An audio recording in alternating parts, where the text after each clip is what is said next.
Haiti President Jovenel Moise was assassinated and his wife wounded early Wednesday in an armed attack at their home.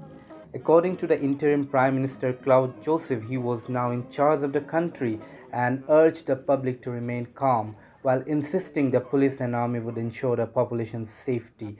The president was assassinated at his home by foreigners who spoke English and Spanish, Joseph said. Moise had been ruling Haiti, the poorest country in the Americas, by decree after legislative elections due in 2018 were delayed in the wake of disputes, including on when his own term ends. In addition to the political crisis, kidnappings for ransom have surged in recent months, further reflecting the growing influence of armed gangs in the Caribbean nation.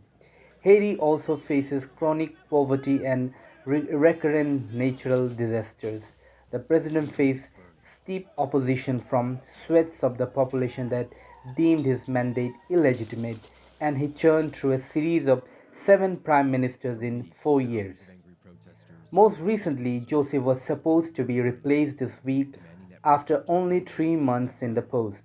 In addition to presidential, legislative, and local elections, Haiti was due to have a constitutional referendum in September after it was twice postponed due to the coronavirus pandemic.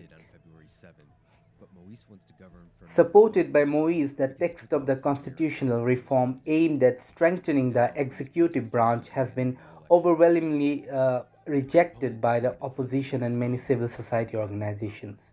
The constitution currently in force was written in 1987 after the fall of the Duvalier dictatorship and declares that any popular consultation aimed at modifying the constitution by referendum is formally prohibited.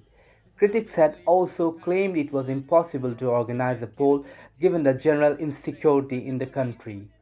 Moise had been accused of inaction in the face of the multiple crises and faces steep opposition from swathes of the population.